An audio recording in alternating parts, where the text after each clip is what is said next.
नमः संस्कृताय मित्रों, राधे राधे। तो जैसा कि मित्रों हम इधर निरूक्त के बारे में देख रहे हैं, ठीक।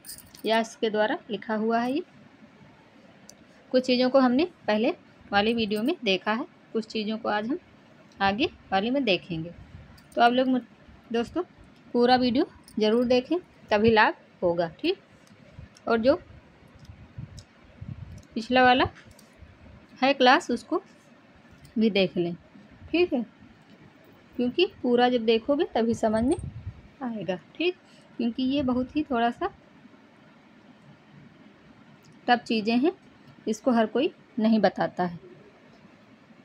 खासकर ये चीज़ें लोग जो पेड क्लासें होती हैं उसमें पढ़ाई जाती हैं। आप लोग इसको देखिए और समझिए और इसका लाभ उठाइए, ठीक। आगे देखेंगे दोस्तों। तो हम अपनी कक्षा को शुरू करते हैं। तो हमने देखा था पहले निपात के भेद को, उपमार्थक और कर्मोप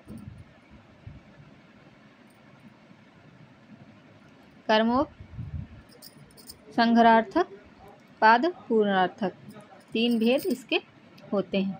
तो हमने 2 को देख लिया था। आज हम देखेंगे दूसरा नंबर कर्मोप संघरार्थक निपात।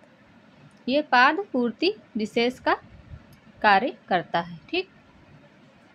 तो इसमें आ जाता है चा से समुच्चय के अर्थ में, वह विचारणीय अर्थ में, उ आह हा नियम अर्थ में, ठीक। और किल ये विद्या प्रकाशने अर्थ में होता है, ठीक। माँ खलु ये निषेध और प्रतिषेध के अर्थ में चलता है, ठीक। सस्वत नूनम ये निश्चित के अर्थ में। और आगे फिर हमारा ये कर्मो संघार्थक निपात का हो गया। आगे हम तीसरा नंबर देखेंगे। तीसरा नंबर जो हमारा है वो है पाद। तीसरा नंबर देखेंगे पाद पूर्णार्थक, यानी कि पाद पूर्ति, ठीक है। तो इसमें हमारा है यू इत उ त्वा त्वत, ठीक। इधर ये हम देखेंगे, ये हमारा इम्पोर्टेंट है। मिताक्षर शब्द पद के लिए होता है और अमिताक्षर शब्द गद्य के लिए होता है, ठीक। आगे हमारा आ जाता है षड्भाव विकार। षड्भाव विकार जो वारसायणी का है वो हम देखेंगे। किसी भी कार्य की 6 अवस्थाएं ही षड्भाव विकार कहलाती हैं, ठीक। जो भी कार्य होता है उसका जो 6 अवस्थाएं होती हैं वो हमारी षड्भाव विकार कहलाती हैं, वारसायणी द्वारा कहा गया, ठीक। षड्भाव विकार भवन्त इति वारसायणी, भवन्त इति वारसायणी, ठीक है। तो हमारा आगे है जायते अस्त विपणमते वर्धते अपेक्षते विनश्यते। ये हमारे 6 षड्भाव विकार के हैं। जायते अस्ति विपणमते वर्धते अपेक्षते विनश्यते। पहले जायते यानी कि उत्पन्न होना, फिर अस्ति जो है, विपणमते फिर वर्धते, अपेक्षते फिर विनश्यते, लास्ट में सब कुछ समाप्त हो जाता है। उसी हिसाब से ये बताया गया है, ठीक। तो हमारा मित्रों आगे देखेंगे। आगे हमारा आगे हमारा निरूक्त के अध्ययन के प्रयोजन या लाभ। जो निरूक्त है हमारा यास्क जी द्वारा लिखा हुआ है, इसका प्रयोजन क्या है और इसके लाभ क्या हैं, ठीक। प्रयोजन और लाभ इसके देखेंगे, ठीक। तो अथाप इदम, सॉरी दोस्तों, आगे क्लास देखते हैं, ठीक। अथाप इदम अनंतरेण पद विभागो न विद्यते, ठीक। पदों का विग्रह नहीं हो सकता है, पदों का विग्रह नहीं हो सकता है। ये अथाप इदम अंतरेण मंत्रेश अर्थ प्रत्ययो न विद्यते।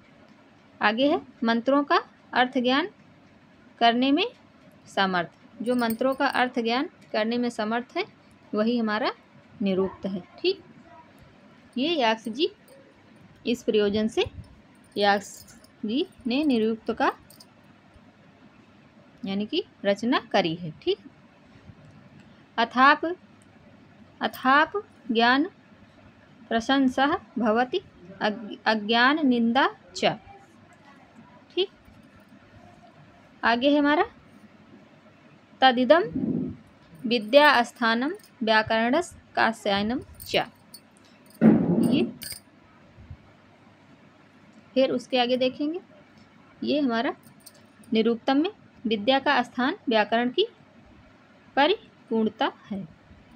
जो निरुक्त है उसमें विद्या का स्थान व्याकरण की परिपूर्णता है। ठीक है, आगे देखेंगे दोस्तों, आगे है हमारा अथाप यज्ञे देवतेन बहवा प्रदेशः भवन्ति, यानी यज्ञ करते समय किसी भी देवता से संबंधित पदार्थों का ज्ञान भी निरुक्त ही करवाता है।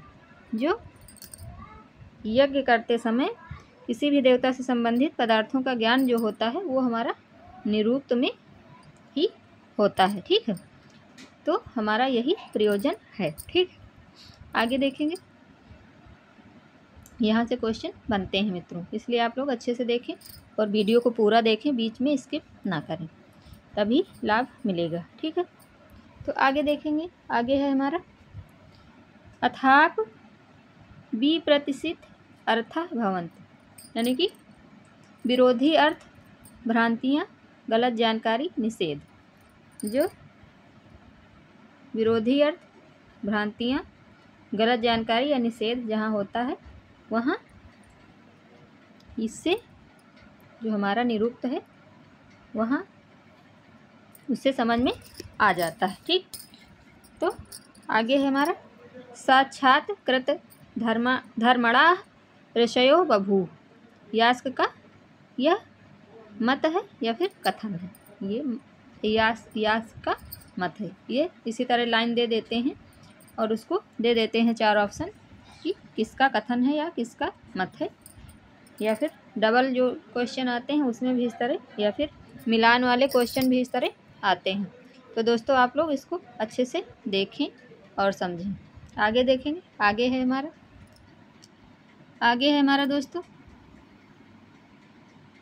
आगे है हमारा आगे उदात्त, अनुदात्त और स्वरित। ये 3 प्रकार के हमारे उदात्त, अनुदात्त और स्वरित। ये 3 स्वर हैं, उच्चारण के आधार पर स्वर ये 3 हैं, उदात्त, अनुदात्त और स्वरित। ठीक, उच्चई रुदान्तः, नीचई अनुदान्तः, समाहारः स्वरितः। ठीक, इस तरह का हमारे निरुक्त में कहा गया है। आगे मित्रों हमारा सप्तम अध्याय भी इसमें निरुक्ता पढ़ने के लिए लगा हुआ है। तो हम अगर मित्रों आप लोग वीडियो को पूरा देखते हैं और कमेंट में बताते हैं कि आपको दैवत कांड भी पढ़ना है 7वां अध्याय, तो हम उसको भी लाने का प्रयास करेंगे।